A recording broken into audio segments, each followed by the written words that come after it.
Hello students,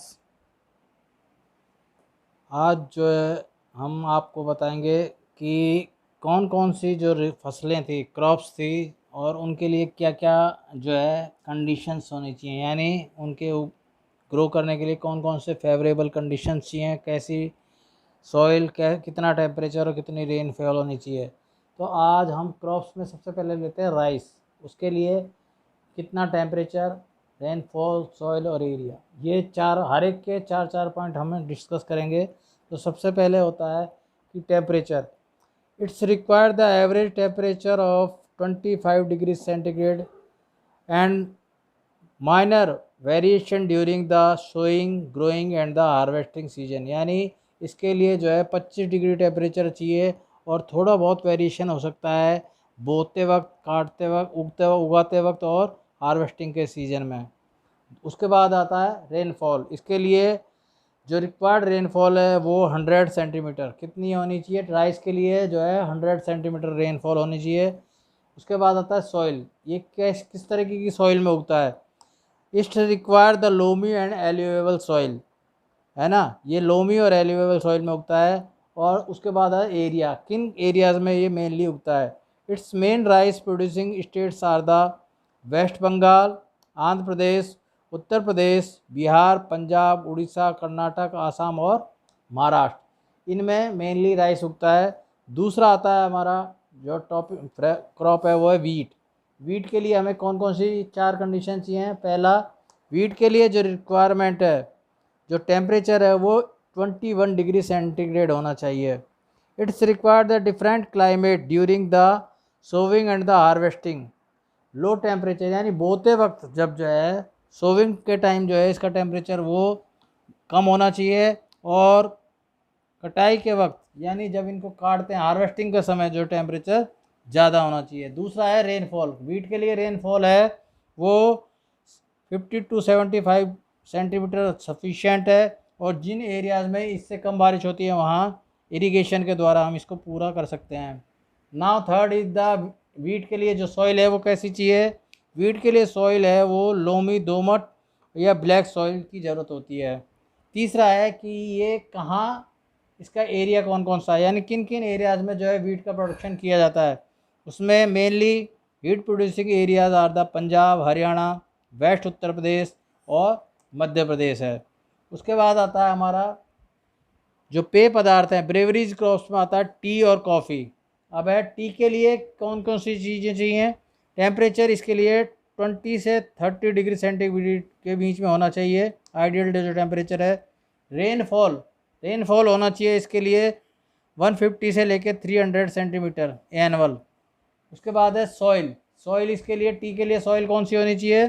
the plant require the highly loamy soil. और producing areas कौन से हैं इसके एरियाज़ में, आसाम, वेस्ट बंगाल, तमिलनाडु और केरल। अब है कॉफ़ी।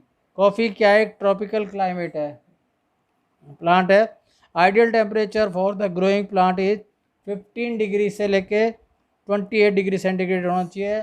इसके लिए रेनफॉल है, रेनफॉल है वो होनी चाहिए 150 से लेके 200 सेंटीमीटर। उसके बाद सॉइल, तो कॉफ़ी के लिए जो सॉइल है वो कौन सी चाहिए। इसके लिए रेड और लेटराइट सॉइल चाहिए।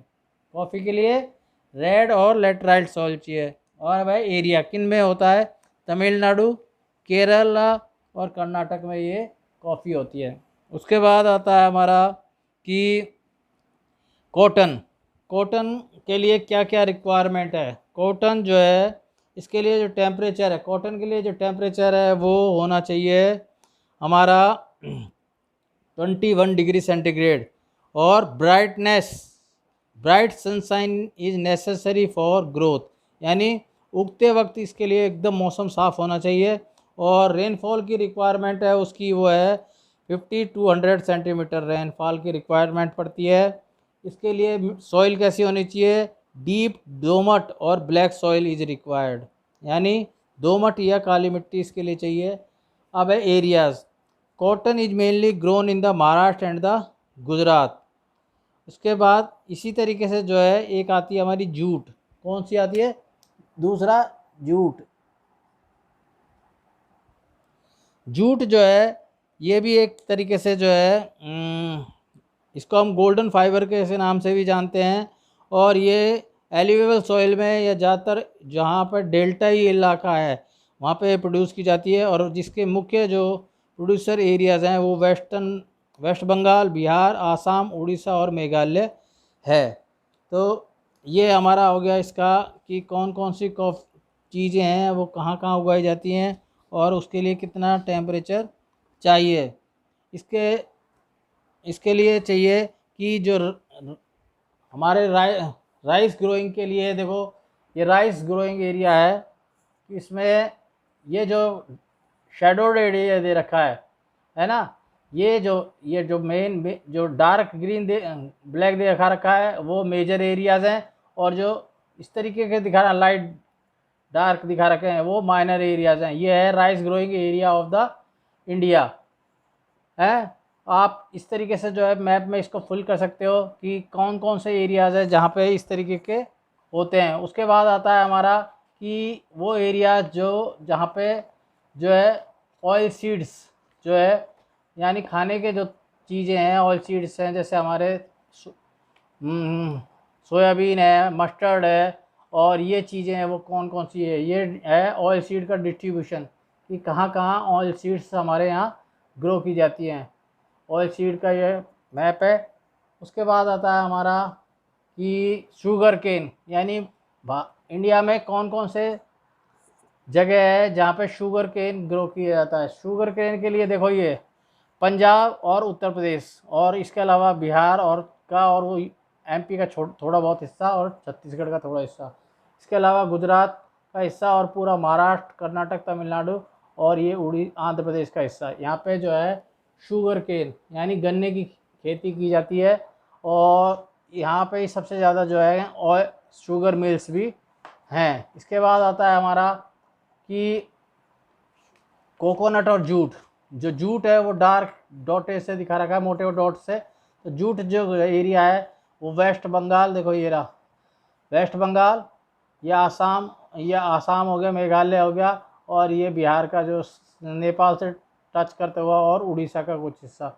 और बाकी सारा जो जगह है वो कॉटन के लिए, जो ये छोटे छोटे डॉट्स में दिखा रखा है वो हमारा सारा ये हिस्सा जो है यहाँ पे कॉटन का प्रोडक्शन किया जाता है। अब आता है हमारा एरिया जहाँ टी और कॉफ़ी उगाई जाती हैं। टी कॉफ़ी के लिए देखिए आप इसमें दो दिखा रखे हैं, रेफरेंस है कॉफ़ी यानी इस तरीके की लाइनिंग जो दिखा रखी है वो कॉफ़ी एरिया है। ये तमिलनाडु, कर्नाटक और केरल का हिस्सा है। और जो है टी के लिए देखो सिक्किम, दार्जिलिंग वगैरह जो हिस्सा है वो, और आसाम का ये पूरा हिस्सा है। ये जो है हमारे क्या है, एक कॉफ़ी तो यहाँ है और टी है ये इस जगह पे। ये जो क्रॉस जो चेक बना रखा है वो टी एरियाज़ को शो कर रहा है। तो ये आपका ये चैप्टर ये यहाँ से कहीं कंप्लीट होता है।